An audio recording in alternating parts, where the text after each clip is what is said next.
Hey guys, welcome back. Thank you guys for joining me on another tabletop review or just coming back here. If you clicked on this because you stayed off and watched the last video, I appreciate you guys. If you haven't subscribed and don't know what I'm talking about, please consider it if you find some of this information useful.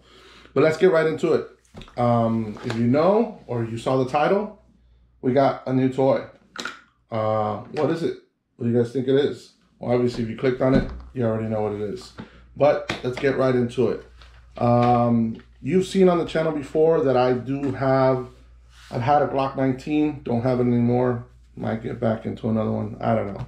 But one of my favorite carry pistols that I have is my Glock 43X. And it is a hell of a shooter. Something that kind of stayed in the back of my mind, you know, somebody always said, well, you know, what about the 48? 48.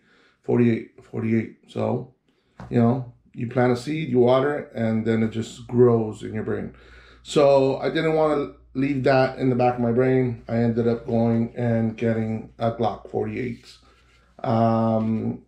This is not new to you guys. This is not actually the MOS. This is the regular one. Why didn't I get the MOS that comes already with the optic slide cut or the rail system? I just felt that it's not still going to fit the need that I'm looking for. I've heard some issues about the rail piece, and I want a different optic solution for it. So I am going to have this similar to my 43X, where I'm going to get it milled, and we'll figure some other stuff out. But let's get right into it. Here we go. We are empty, and make sure and tell you guys we're working in a safe place, safe environment.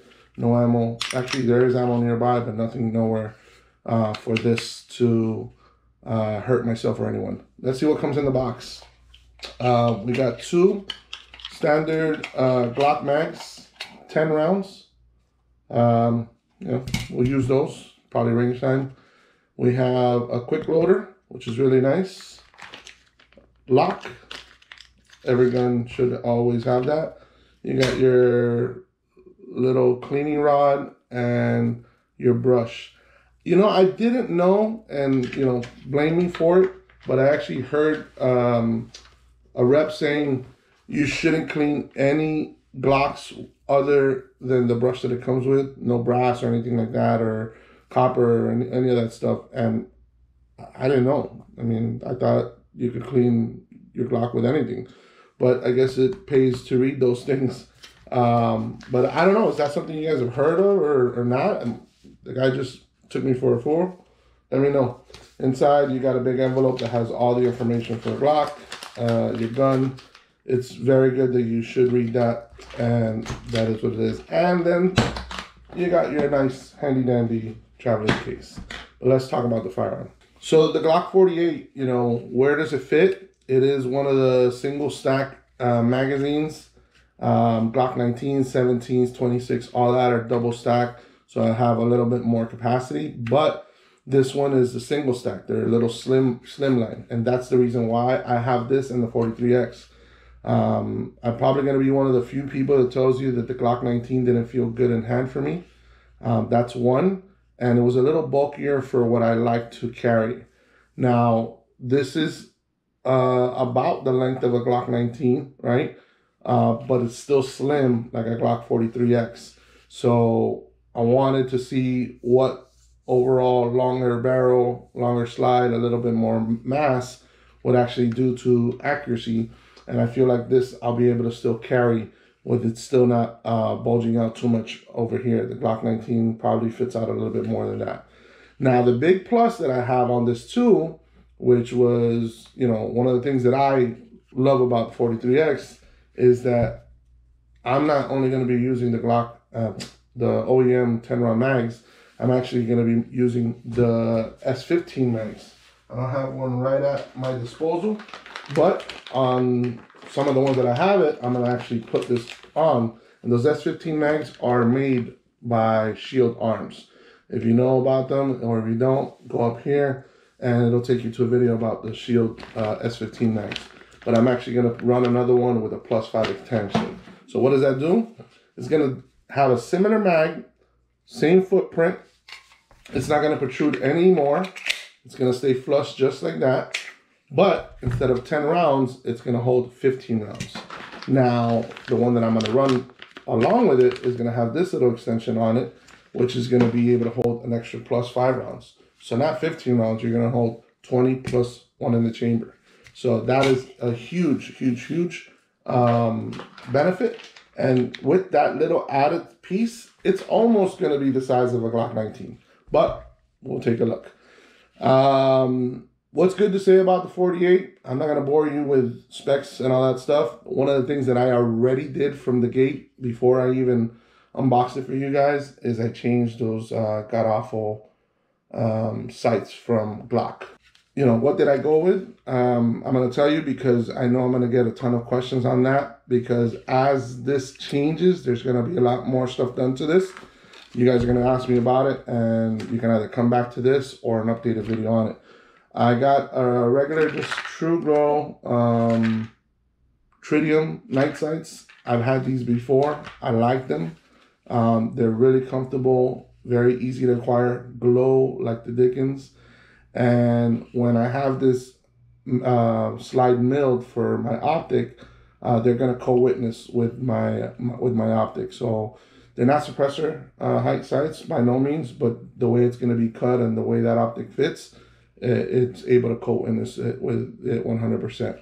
Now, I was intrigued. Somebody did tell me about trying to run these sights up front of it, and I never thought about it.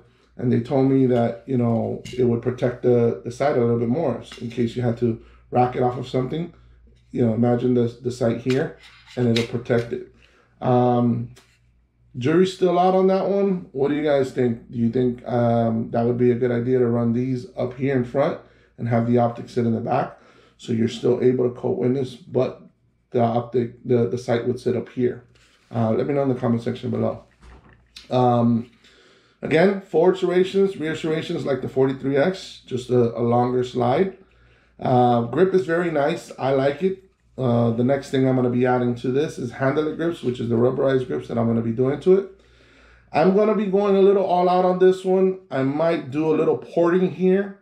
Obviously, when we do the optic cut, I might take that on into consideration. And we are going to have this one 100% Cerakoted. Now, another question I would like to ask is, do you think I should have the whole piece Cerakoted? I don't want to do the stippling quite yet. I'm not sold on it 100%. I really like the grip on this. I like the 43X grip. The only thing that I put on it is the little rubberized, so it just holds a little bit better. But I don't know. Are you guys familiar with stippling? You know, do you recommend it? What are the plus? What are the cons? Let me know. I might get this, the under trigger guard shaved down a little bit so it has a better grip on it as well. And then for now, I'm going to keep it stock. People keep telling me, oh, you should keep it stock, you should keep it stock. I hate this trigger. I only run Apex triggers on most of my carry ones. So I do want to change it out. But for now, I'm going to keep it on there for at least the initial. We'll see if I continue to like it. If not, then it's gone. But yeah, that is a Glock 43. I'm sorry, that is a Glock 48. Again, I told you guys rules of engravement. Why did I pick this up? 1, those guys are great over there. 2, I got a good deal on it, and they were actually running a special. Please take a look at those guys because they're always running specials similar to this or like that. On this particular day, any firearm was getting ammo seeds for free. So, you know, that's a really, really good plus, especially if you're spending hard-earned cash. To get some of these sought-out ammo seeds is always a plus. But to leave you in continuation, maybe it'll be after this or it'll be a couple more videos after that. But we do have another tabletop review coming up soon. And I'm going to do it just like I did the Smith & Wesson. I'm going to give you a hint. It's got to do something with this. So you guys figure it out. Let me know in the comment section, what do you think it is? I've kind of talked about it before. It's something that I want to have. It's going to be a real big project. It's going to have a lot of things going into it. And it's kind of going to put me into the suppressor world. So I gave you a couple of hints. Let me know in the comment section. and we'll see who gets it right. Again, thank you guys for joining me. If those of you that are here that have never seen one of my videos, you thought it was okay, hit the like button and share it with folks, and please consider subscribing. But until next time, I'll see you guys later.